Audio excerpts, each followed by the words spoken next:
around sharing your screen. There should be a... Perfect. It says it's about to start here. Perfect. Okay, it says you're recording. Make sure everyone knows they're being recorded and transcribed as per the privacy policy. Everyone has been thus informed, and also everyone actually has it at the top of their screen too. So we should be good. Perfect. All right. Well, I guess some people may continue to kind of hop on as evening goes on. Welcome. This is a follow-up meeting to a meeting that was held both online and in the Locke's library on March 23rd. So we're discussing 3 proposals on the table to adjust the Locke's PS boundaries starting in September 2024. And so this is kind of 2 purposes for this meeting to help for anyone who is unable to attend the first meeting. This is your chance to provide some feedback. And also a chance to get for people to see responses from the board on some questions that did pop up during the last meeting. So with that, let's get started. I assume everyone can hopefully see my screen. We're still good. Yes, Gerald, we can see your screen. Yeah. All right. So the agenda for tonight, so basically a call to order and introductions, which is what we're doing now. My name's Daryl Hunt. I am the chair of the subcommittee for the STAAR review the board is doing to adjust the boundaries for schools in the area. Some of my fellow committee members are online tonight, so just a general shout out to them, and I will ask for their help in monitoring the chat and kind of hopefully interrupting me when we want to respond to a question. Would ask folks if you can, we kind of kept audio off last time and sort of responded to things through the chat as it came up.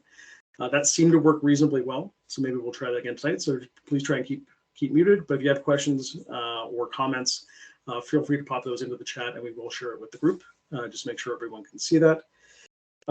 So we're going to start with just a brief review of kind of what we covered last time, just in case there are some folks here who haven't seen the proposals from the board before. We'll review those questions, and then basically it's an opportunity to kind of get some final feedback. One thing we're trying to do, if we can, is get a consensus view from the school community on a preferred proposal, if there is one. Keep in mind that consensus doesn't necessarily mean unanimous. But we want to try and see if we can, if there is a clear preferred option, we do want to communicate that back. But we'll also make sure that any other feedback, positive or negative, about all the options is provided as well. So we will proceed on that way. I would also like to point out too that we have Laura Held, who is the VP at Locke's, and David Fife, who's the principal over at June Rose Colwood, here as our admin representatives tonight. So welcome to them. And thank you for being here. And thank you to all of you for coming as well. So this will be, for those that were in the last meeting or have been on the board site, this will be sort of old hat, but we'll walk through quickly just so we can sort of see, so we can bring everyone up to speed. So here's a bit of a timeline. So this started late last year in terms of formal presentations. And you can go to the board website as well, and that will come up a little bit later in the presentation. If you haven't had the chance to do that yet, one thing you'll find is that the maps in this presentation from the screenshots are not super clear. They don't pace very well. So if you really want to get a good look at where the boundary sits, you can certainly go to that map and just scroll on down to options, and you can find it there. So I'll put that link up in a few minutes. So we're kind of in the highlighted yellow sort of zone right now. So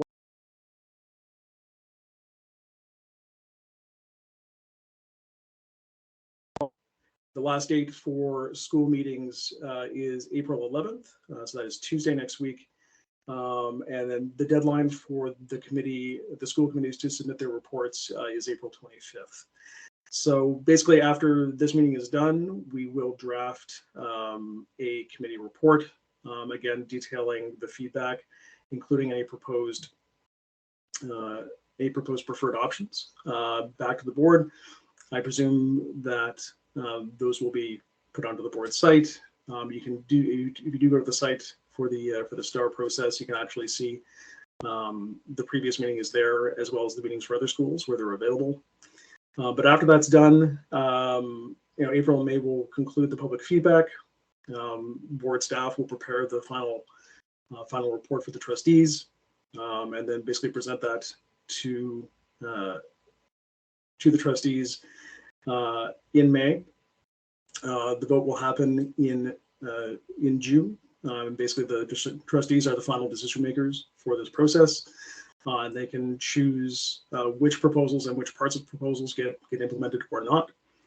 Keeping in mind that it's September 2024 is the earliest that any of this would actually go into effect, not this year. So not September 2023, this coming year, but the year after. So just keep that in mind as we go through.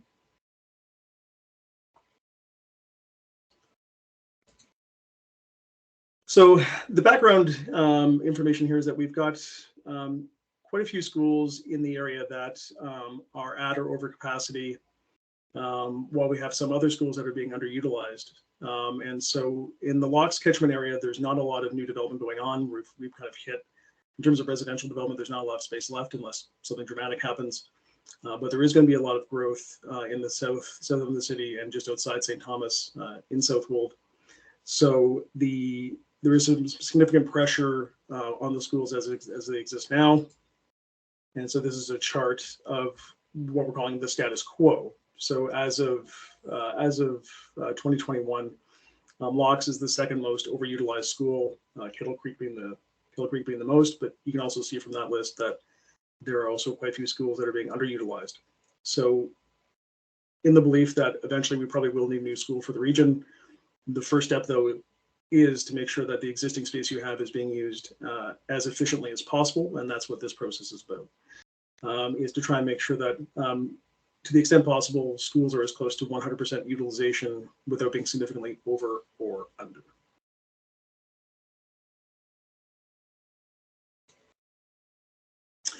So there are effectively three options presented by the board to help that affect Locke's in terms of trying to adjust the school population to have right the utilization across the board. So keep in mind, really, we're discussing here just if it impacts Locke's. There are several other proposed changes across schools in the region. So definitely go to the board site if you're curious to see the specifics of all of those. We're going to focus on obviously what's impacting our school here. So the first option would be for students in what we're calling Area 5, and the only reason we're calling it Area 5 is that's what's labeled on the map, which is basically a portion of Locke's current eastern boundary would be kind of carved off of Locke's and then would be sent to June Rose Colwood. It's approximately 112 students based on 2021 numbers. Option 2 would see that same group of students bust out to New Sarum. There is also a third option, which is somewhat different in that it's a complete grade reconfiguration where Mitchell Hepburn, Locke's, and Elgin Court will all be converted to K-6 schools, and Forest Park will become basically one large grade 7-8 school for the intermediate kids. So that's another option that they're looking at to alleviate the current population issues. One other thing I wanted to add as well, it's not really an option unto itself, but it is something that can be used by the trustees to help mitigate some of the impact of these changes, is what the board terms a legacy agreement. It's basically grandfathering for grade 6, 7, and 8 or grade 7 and 8 students who may wish to remain at Locke's kind of for that final couple of years of grade school before they transition to high school, obviously to keep social relationships strong and for that bigger transition coming down the road for them. One thing to note is that there is no transportation guaranteed. If the board, if the trustees approve it, there is no guarantee that you'll get transportation because you're now out of the school zone. So when you're considering those legacy agreements and whether you'd like to pursue one, you would basically have to assume that transportation is not going to be provided. You can certainly apply, but whether you're able to get that transportation now being an out of boundary student would have to be decided at the time. Okay. And there's, again, just because we ask for it doesn't mean the trustees will necessarily approve a legacy agreement either. So it is a completely sort of optional piece. You can certainly ask for it, and I think consensus is why wouldn't you? But so just be aware of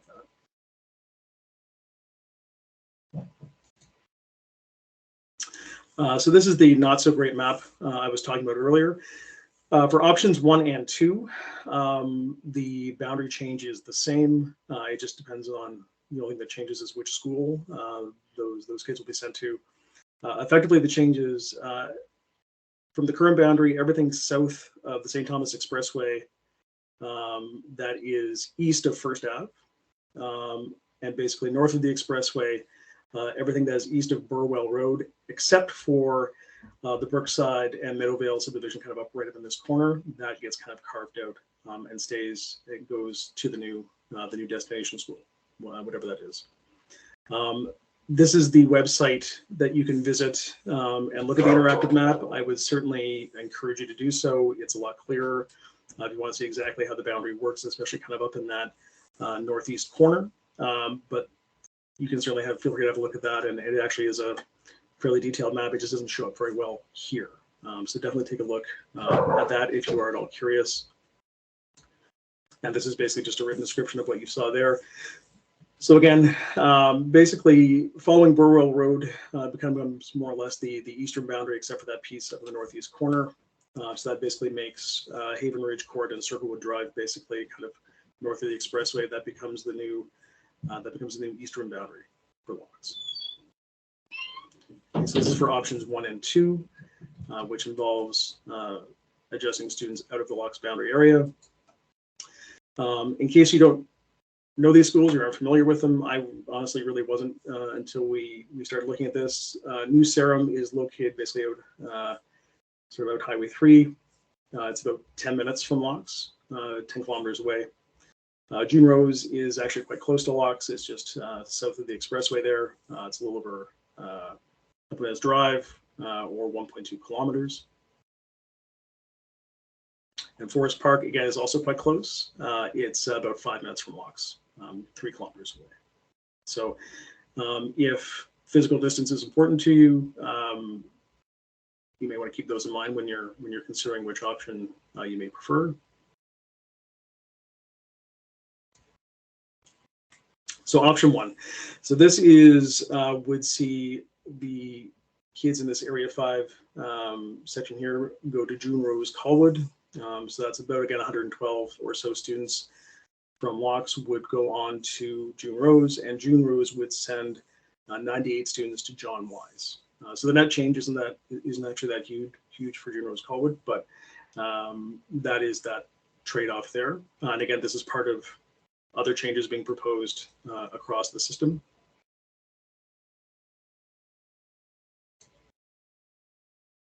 And this is what option 1 would do to utilization, kind of both at the start in 2024 and then out to 2029. And you can see for Locke's goes basically to full utilization sort of at the end there, and actually also would bring June Rose also into basically balance as well. And again, if you have any questions or comments as we go, feel free to throw them in the chat. So this is option 2.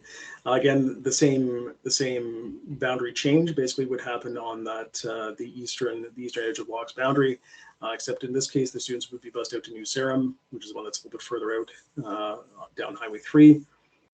And that would be the same 112 students or so leaving Locke's, and then New Sarum would send 70 students to Forest Park. So a bigger net change for New Sarum there.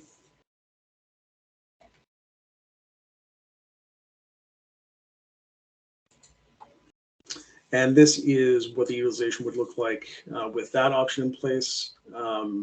Very similar for Locke's. Obviously, it's the same number of students being transferred out, and similar results for New Sarum as well. Under that would be basically 100% utilization.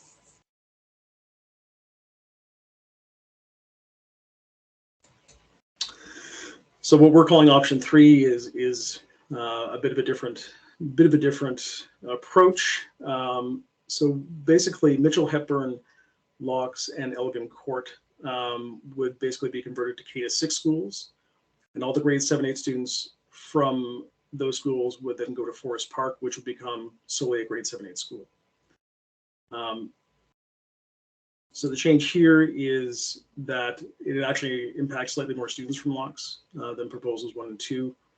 The other hurdle for this is that there's currently a moratorium on doing the required pupil accommodation reviews. So if this is the preferred option of the trustees, it would have to they'd have to pass ministry, they have to be agreeing with the ministry to be able to do it. So there's a bit of a longer process there. It's not something the board can do unilaterally. So that is sort of another hurdle that would have to be cleared for that option. And that's because of the sheer number of students being moved in that scenario.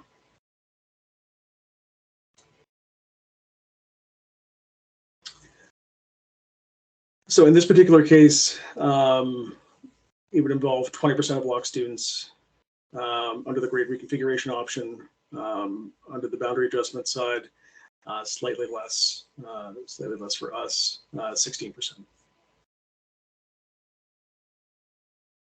In the grade reconfiguration option, though, it's not a boundary adjustment so much as it is just reconfiguring the grades within the existing boundaries to move those students to a single school in grade 7-8.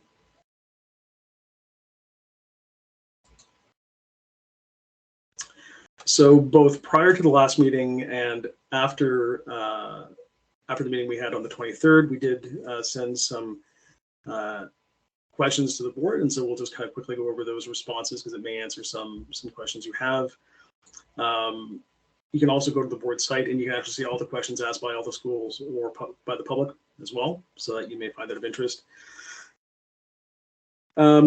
So basically, having a look here, the question was just in terms of how many portables were kind of actually being used by Locks at the time, and so the idea is effectively, the response for this is basically the ideal situation is no portables at all, and so the long-term goal is to try and get the school down to 100% utilization thereabouts. And basically questions 1 and 2 sort of address kind of basically if we left the status quo to itself, the numbers do go down by 2029 to 110% utilization. Even though it's green on the chart, the response from the board was, well, 110% is still 10% overutilized. So the goal is to get the enrollment down to as close to 100% utilization as possible. Yes, Melanie. Daryl, I just want to let you know that Shauna confirmed last night at the PBA meeting that one of the portables on site that we currently have will be removed before the next school year. Okay. So even though we may have 7 right now, we will be 6 at the end. Okay. So we're losing one. We are losing a portable even before this change happens. Yes. Okay. So. And these 2 questions basically result from us sitting around a table kind of going, 110% doesn't look that bad. Why wouldn't we leave it? The other thing is, once you start making changes at other schools, this really becomes a bit of a jigsaw puzzle. So there are basically knock-on effects as you kind of move students around. So really, once you start making changes in one spot, it's very difficult not to make changes at other schools. So that's the other sort of effect here.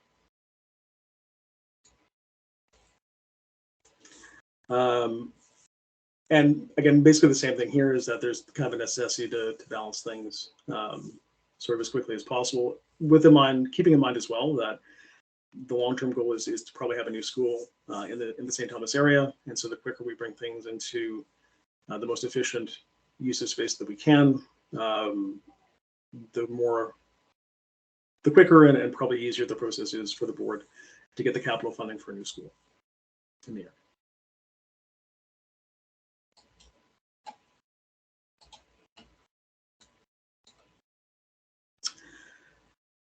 One thing we did ask in terms of this, in terms of especially post-COVID, we acknowledge that there can be a huge impact in terms of social relations and everything.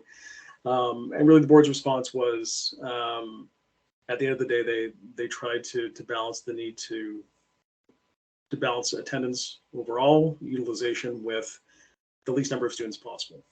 So.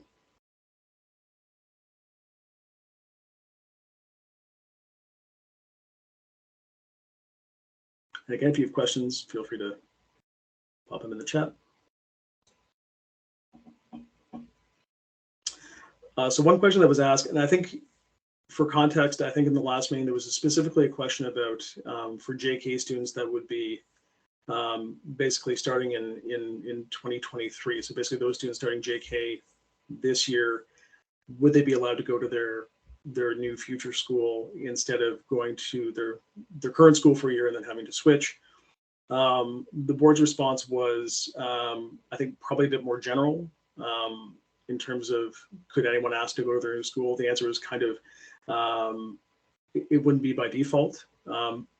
Whether it would specifically would be for JK students starting in 2023, the answer is basically here is that in lieu of any specific outreach by the board to do that, anyone could apply for an out-of-boundary exemption. So any new JK students that would be switching schools based on what the trustees choose could still ask to go to their new destination school, for example, whether it's June Rose Colwood or New Sarum, and that would be handled on a case-by-case basis under board policy. One question was Area 5 looks like sort of a relatively small area, and so why was it chosen as kind of the piece that was going to be carved off?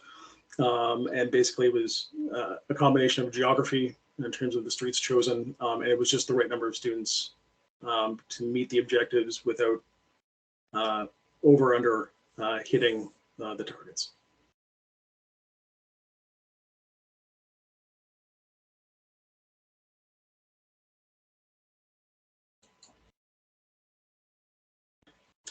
One question that was asked was if a legacy agreement is granted for grade 6, 7, 8 students or grade 7, 8 students, is that something that would happen automatically? The answer is more or less yes, in the sense that there would be sort of a process prior to registration for 2024 about which option parents would like to choose, and keeping in mind as well that although transportation wouldn't be provided or guaranteed to be provided in that case, any parent can apply who wants to attend a school out of their boundary. If that's approved, they could also apply for transportation, but there is no obligation to provide it. So it's not that you wouldn't get transportation necessarily. It's just it wouldn't be guaranteed. So for the purposes of getting a feel for which option you would like, you really have to assume that you're going to have to find a carpool or be able to get your students to school if you want to take advantage of that legacy agreement. You might luck out and get transportation potentially, but certainly not guaranteed. So just for clarification there. Before and after care was also touched on quite a few times during the last meeting as well. So all of the schools currently under review, all of them do have a before and after school program. Obviously, these times, start and end times, are based on today. Would they be identical in 2024? It's tough to say. But obviously the process would be very much the same as it is now. So if you have a child or children in before and after care now, you would simply be applying again to the new school once that change happens in 2024. But the facilities are there. There's currently a contract with all those schools.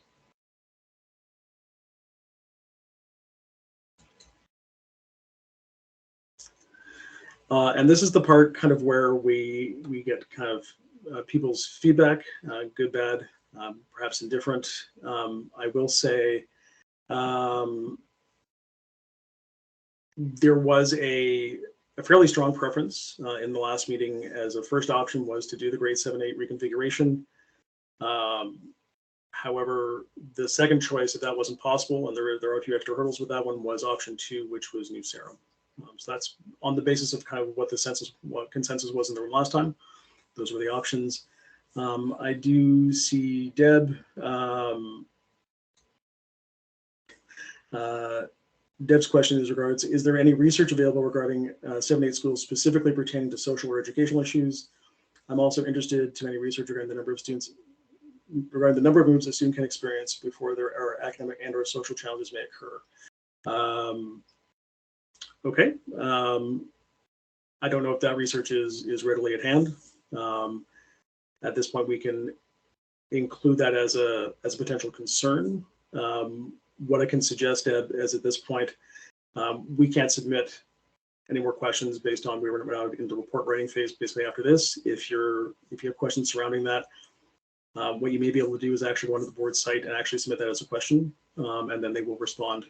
There is a public response as well, so the board may be able to provide you with that through that facility. We don't have any extra information here that was provided to us about the social impact or the pedagogical impact of any of the options presented though. No worries.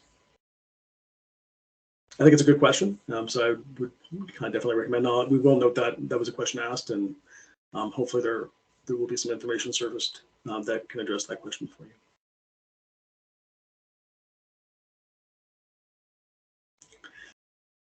So coming out of the last meeting, there was kind of that, there was a definite preference for a tour of the room for those who were being impacted. Do you have a strong first preference? Again, it was fairly, you can just throw your option in your first option in the chat there. Is it grade reconfiguration? Is it option 1, June Rose? Is it option 2, New Serum? If you like throwing your feeling into the chat there, that would be great. And again, your preferred choice may simply mean the least bad option for you. I know there are some concerns that the change is never ideal, but if you had to pick one, being able to identify that would probably be helpful.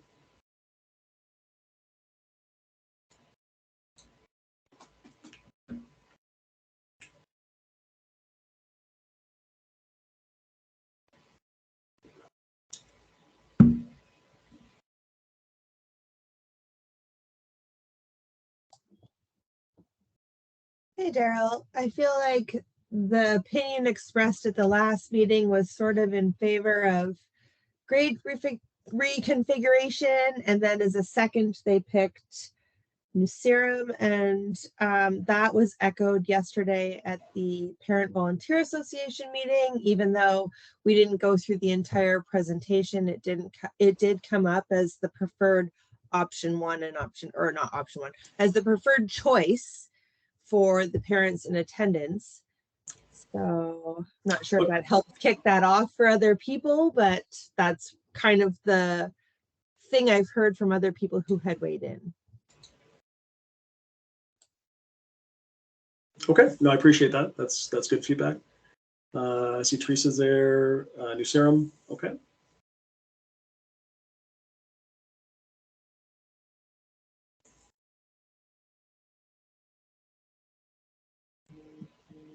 Grade 7-8. So if you had to throw a hand ring for your very first choice, just throw that out into the chat, and then we can cover your second best choice.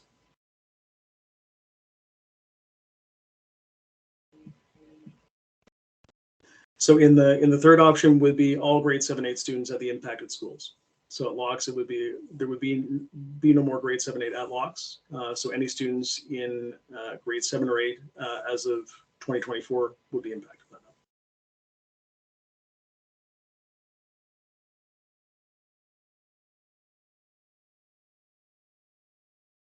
Within the current boundary as well.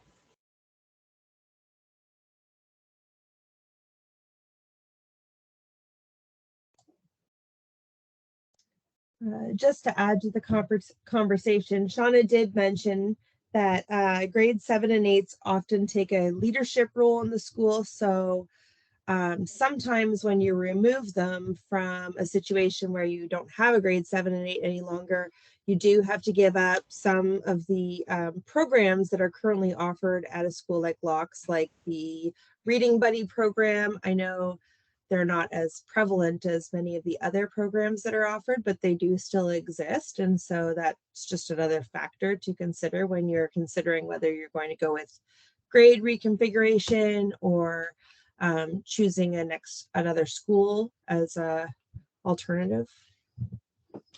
Yeah, and I will say, based on just folks I know from other provinces or even other parts of Ontario, doing like a grade 7-8, basically a middle school option, isn't that uncommon. It's not that common in the London area, but it is fairly common elsewhere, for what that's worth.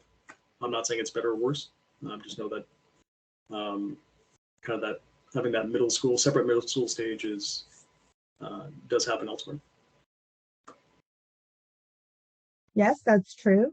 I don't know if there are very many of them that exist in TVDSB, but it doesn't mean it's not a choice, of course.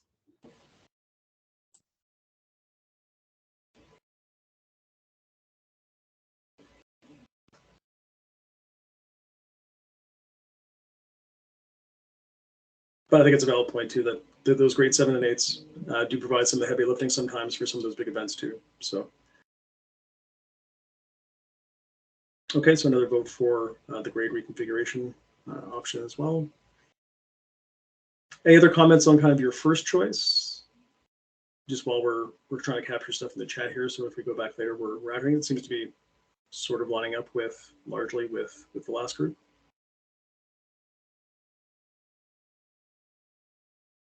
I'll assume people are vigorously typing. The other, what about your second choice? So grade reconfiguration, if that was kind of the consensus first choice, if that wasn't possible, and keep in mind that it would have to get ministry approval, so there are a few other there'd be a bigger review for that one.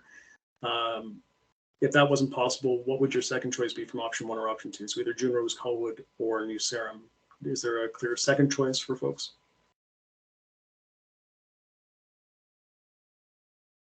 Okay. Tarrington, grade reconfiguration, and then New Sarum.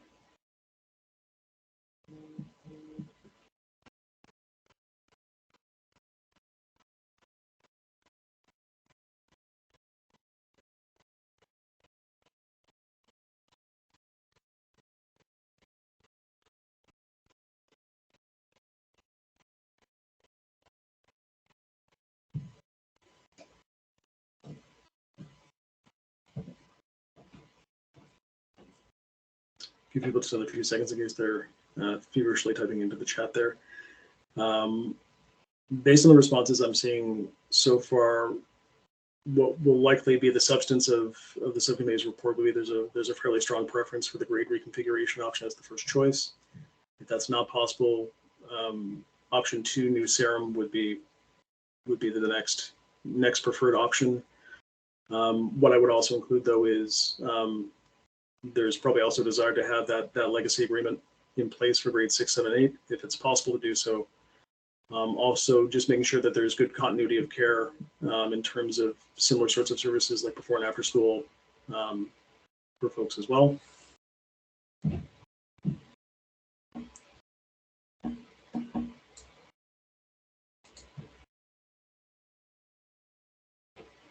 Yeah, and Vicky, your point too on Vicky was just noting that at least students are staying with their own cohort as part of one move, and that's certainly a fair point.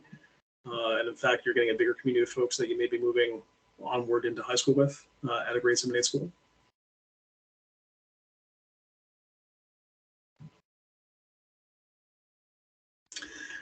So Deb was asking, do all the schools have identical services such as ESL? This would probably be more of a Laura or a Dave question. I'm going to guess that those services are kind of provided based on school needs. So they are provided at every school if as required. I don't know if Laura or Dave would like to jump in on that one.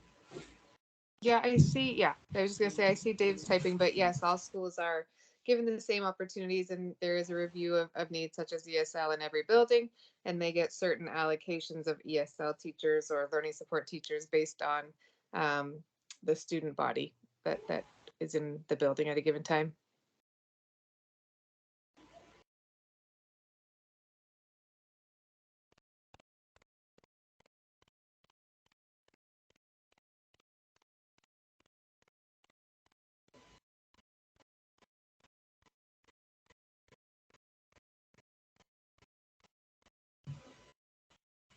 Any other comments, questions, anything that you want relayed back to the board as part of the committee's report? Happy to do that. I know Deb raised, I think, a couple of interesting points just in terms of just understanding the impact of particularly the grade reconfiguration option and movements in general. But and then we'll definitely put that in.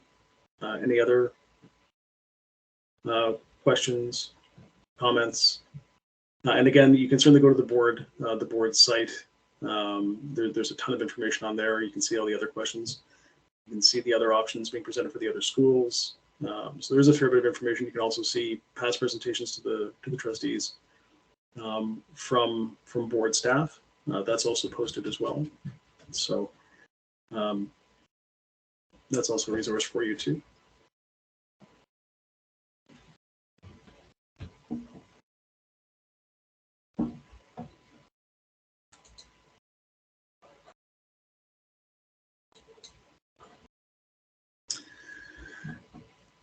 So the other thing, we did have Megan Reddick with us in person at the March 23 meeting. We do have 2 trustees for Elgin County, and then we cover all the schools being impacted by this review.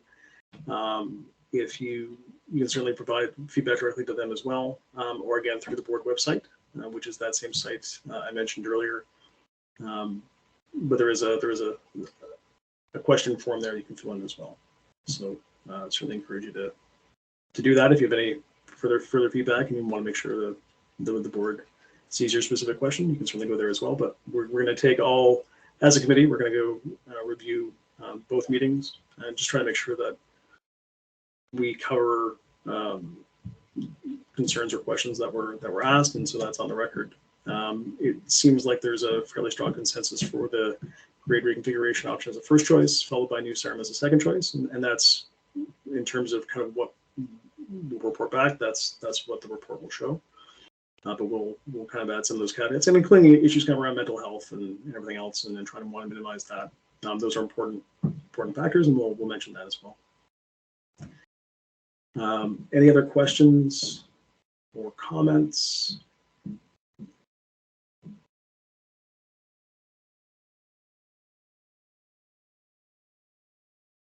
If not, we can probably conclude the meeting. So the committee will undertake the work of kind of drafting that report in the next week or so. Again, my guess is it will be posted on the board website, and this meeting will probably also be available for folks to view as well, probably within a couple of weeks. Deb, you're very welcome. Thanks too for the other committee members who are here. They're listed on the STAAR website. And I don't have a complete list of names in front of me, so rather than miss anyone, just a general thank you for all your help, and we'll get this tied up at the end of the week or so. But appreciate everyone coming out, and if you do have questions, you can also obviously email trustees and stuff as well. So I encourage you to do so if you have any additional feedback. But thank you everyone for your time, and we'll see how the trustees vote. Appreciate it. Thanks, Daryl. We really appreciate all the work you've done. No worries at all. And I second that.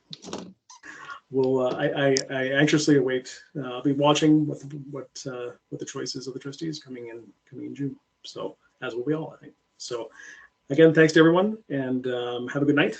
And we'll see how the feedback goes for the other schools as well. Thank you.